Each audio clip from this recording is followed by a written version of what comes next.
What is good, fam? Mike coming back at you. It's been a minute since I made a YouTube video. Last one I did was a workout vlog. I've been working on a ton of stuff, mainly working on Buff Asian brand, putting a lot more time, resources, and collaboration into the brand itself. If you follow us, if you don't follow us, give me a follow on Instagram, would greatly appreciate it. We have drop 3 coming very soon. I've been very busy with that. It's gonna come in fall of this year. 5+ items, including, of course, classic flex shirt, hoodies, and sweats. Complete the sweatsuit for your fall needs. This video in particular, I have a good friend Carlo who has been doing martial arts for a long time, and actually Carlo is teaching me a little bit, so you probably see me posting a little bit of me in my amateur self trying to box. He has a lot of wisdom. The reason why I'm posting this isn't necessarily to show like my improvement or how I'm boxing per se, but to show his teaching. He has a lot of wisdom in what he teaches because he learned it from his own teacher who had more wisdom than him. I'm gonna show you kind of our training regimen, how we're going through. If you wanna see more of this stuff, let me know in the comment section, give this video a like, and actually collaborating a little bit with him on a few Buff Asian brand items as well. You might see some shock drops in between now and when drop 3 finally hits. Without further ado, let's check it out. I'm just restarting the clip. Amazing.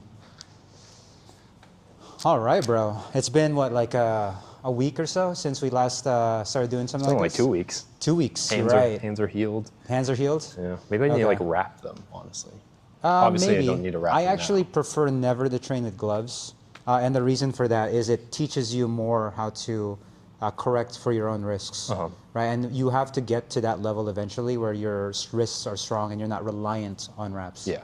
Right, so, but yeah, so I know we've basically done this a couple times now. And you've actually improved every time I've seen you. So I wanna know, repeat to me like what you've learned, and then show me where you're at, and then we'll go from there. Obviously, the basics is like get the stance right and have your lead foot pointing in the direction of where you're going to strike. Why is that important? It's because it'll lead you into the target. Because if you have like this, then you're going to be off balance. Right, At least right. maybe that's one of the aspects. Yeah, I just want to hear where you're at right now, so keep going. Yeah. Okay, what else? And then also just stand upright when you're striking. Don't lean forward because that will cause you to lose balance as well. Okay. And then keep your hands loaded. So actually more so, yeah, loaded, but unless you're going to be protecting your face, then put strong hand here and keep them up. And then as I go in, make sure I'm upright and then twist my foot into the strike. Okay, okay, and then what else? Is there? It's okay to say you don't remember much more. I think that's yeah. Okay, fantastic. Yeah. So let's go over the lesson again. That way it refreshes you, right? So we'll go here, and that way people can see. And I'll go where I was, and then I'll go demonstrate in a sense. So what you described, foot positioning is really important, right? Ideally, you want to be about shoulder length, and that makes sense just because you want to be balanced, right? And you want to be prepared to move in any direction. So you don't want to be so tilted and off balance that you're basically committed to one direction. So once you find the point where you're comfortable, it's good. Ideally, what you want to be at is something called cat stance, right? And so cat stance is essentially 70% of the weight is distributed on one leg, and the other is 30% is here. And then you want to be able to transfer that 70 and 30 pretty quickly and efficiently, right? So wherever you want to go, you want to be able to do that. And that's cat stance, which by the way is Bruce Lee's favorite stance, or it's what the stance you see him often in. And there's a reason for that, I think. As far as the pointing of the feet that you pointed at, essentially what you were describing is you will go wherever your feet are pointed, right? If you point your foot this way, the rest of your body will follow, right? And so if you're just moving weight around, which is what you're doing when you're punching, you want to point yourself in the direction that you're going, right? And same thing is true in life. And so things that are true should be true at multiple levels. So in fighting, you want to point yourself in that direction. And so you want to be very, intentional about where your feet are pointed. right? So a lot of people point themselves this way. I don't recommend it.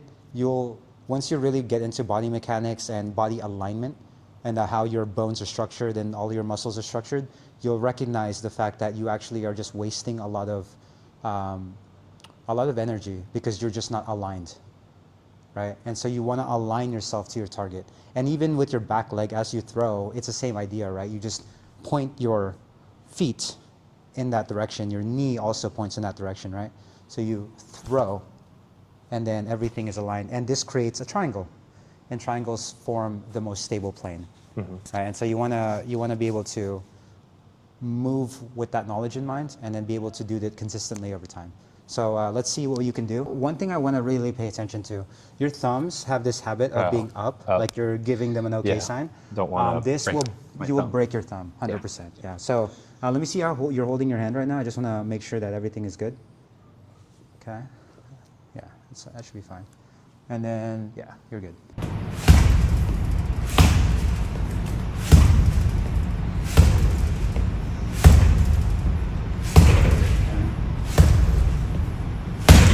Correct a few things.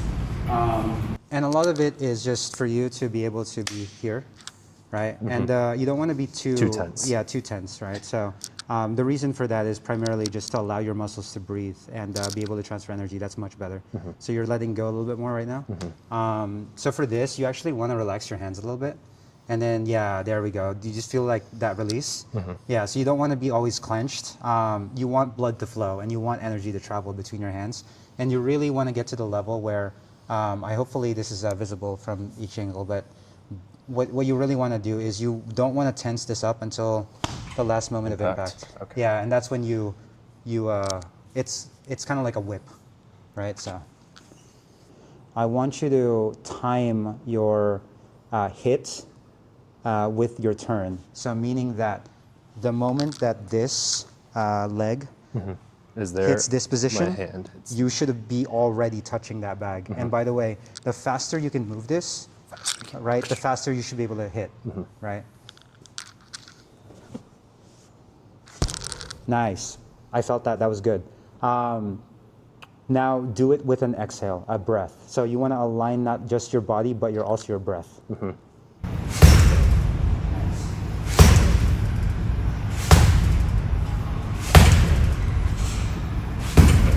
Good, good. Now, this is something I want you to start very, very early, right? Like immediately. A lot of fighters have a tendency of throwing and then stopping, throwing and then stopping. So now let's combine it with your other hand. Yeah, and what I want you to do, if I may have the space, is I want you to just very relaxed, right? I want you to be able to throw, then return. Throw, return. Throw, return. Right? And this is the reason you want to do this is you want to practice control of your breath, right? If it's kind of like learning how to jog and walk before you run. A lot of people will throw 1 or 2 punches at like maximum strength and then they lose breath, right? Every movement, like words, costs air. And you need to be able to manage your air or you'll run out of air to be able to speak. Right? It's the same thing with movement. But the problem is when you're using high motions and stronger motions, you use more and more air. And then essentially what ends up happening is that as you lose control of your ability to breathe, you're going to have a much harder time catching up. And then that's how you basically start gasping for air, you lose your breath. And then your cardiovascular, or the system which regulates breathing, respiratory system, you're putting in overload, right? Which is not bad, right? It's actually good to strengthen yourself in that way. But practicing in that moment is not sustainable, right? Ideally, you want to fight for hours. You watch Demon Slayer, yeah? Yeah. So the Sundance, I forgot the name of the dance, but the Sundance that was taught to Tanjiro's father. Go ahead. He did that from sun down to sun up. That's 12 hours, man. Can you continue striking for 12 hours is the idea. Yeah, so you want to train at the level that you can breathe. And then as you master your breath, you want to keep adding more intensity and more speed, more power, right? Because then you teach your body to handle more and more at a little bit of time. The idea is just being 1% better.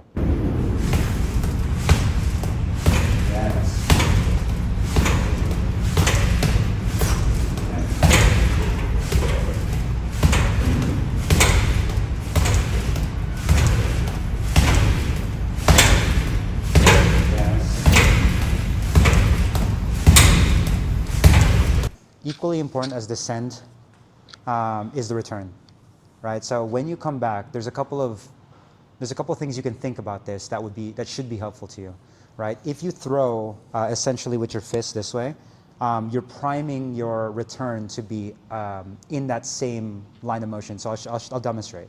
So it's going to be boom, and then because you've already thrown this way, it allows you to bounce back here, right? And so this is a very just solid return spot, and to be able to boom, bounce, right? Boom, bounce. You don't have to worry about. Oh, you're holding it? Yeah. Nice, nice.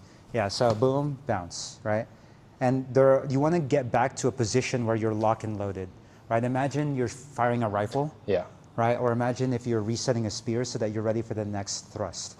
And all a punch really is a spear thrust, if you really break it down.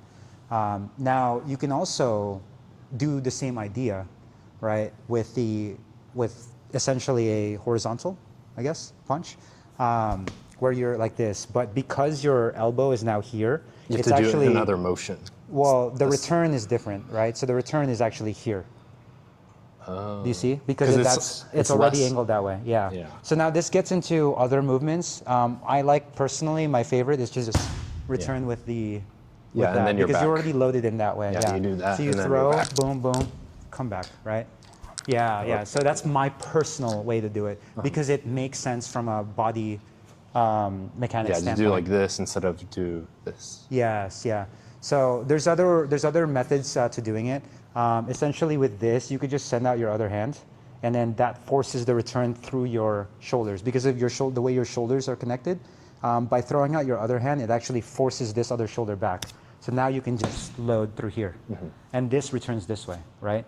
And remember, we talked about this before. A punch is a pull, not a push. And you're pulling the other parts one, of your body projecting the to other one. throw that out, right? I love how it sounds here, man. It makes me feel stronger than I am. When you send, right, your start position's here, right? And when you send that, you want this to go back to where you should be on the other side if it was reversed, like a mirror. Yeah, so you want to go back to guard and be able to block everything in your ribs and below with your elbow. And you want to be here, right? Imagine you're holding a shield and you just threw out your spear, right? And now this became a spear and this becomes a shield, right? And so, boom. Right? And so you're just using your hips aligned with your shoulder to simultaneously be like this, right? Does that make sense? This is a shield, spear, right? Now this becomes the spear and this becomes the shield, right? And then you're back in this position. And this is always ready to do whatever it needs to do. No lazy hands is how my teacher taught me. And then if you can't do it at speed, slow yourself down. Be really intentional with the movement. That way you get the movement and you do it perfectly. My mentor always taught me, practice does not make perfect. Practice makes permanent. So if you practice sloppy, you'll be sloppy. Yeah? All right, so be intentional with the movement and take your time, man. Whatever it takes to really understand the motion.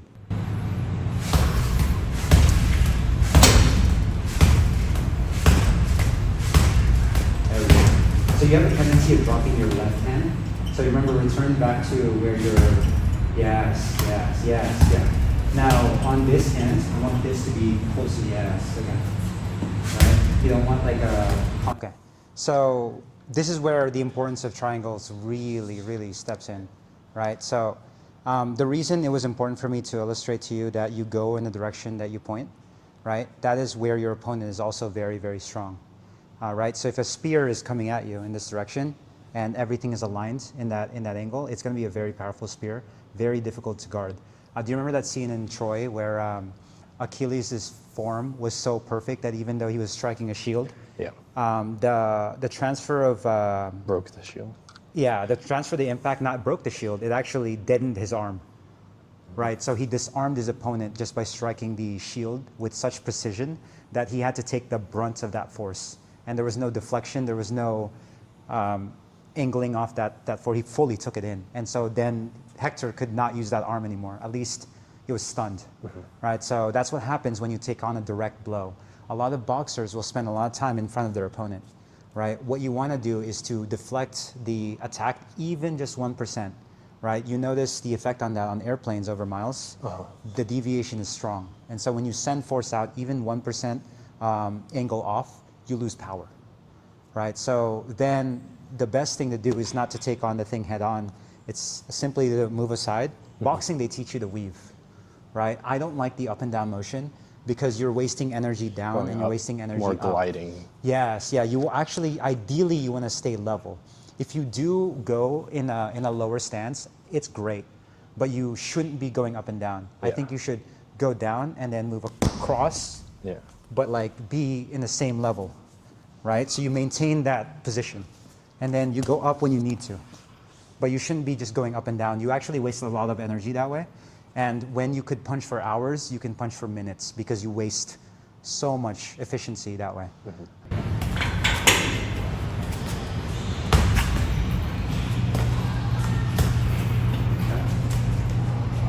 Try doing it with your left hand because and switch your stance. Your right hand, yeah, and switch your stance because you're probably more comfortable with your right hand right now. Yeah. So it's going to be a classic case of big brother showing little brother later on.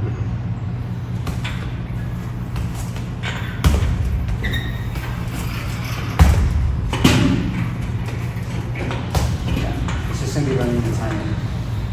So what you want to in practice do is to send the same energy forward and back at the same time. So actually you want to stomp the bag on the return hit, right? And so perfect, if you're sending it up, it should stop perfectly still ideally when you hit it again. Does that make sense? Like you imagine the pendulum swinging? Yeah, if it's at the you same send it out, spot. it just stops you again, Yes, much better. You can do it with your other hand. Big brother now needs to show little brother what's up. Okay. Is it easier? A little bit. Okay. Now, don't forget to be not lazy with your feet or not pointing in the right direction. Yeah, there we go. Excellent.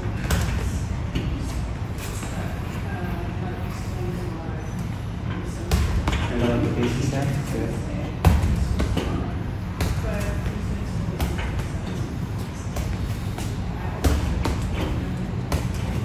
Try to, it looks like you're leaning forward to me. Yeah. On a different talk, I'll show you the importance of the leaning thing.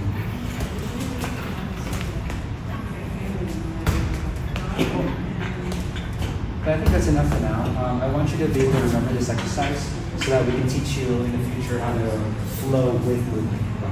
But I think it's important now to show you this because you actually listen to practice sometimes.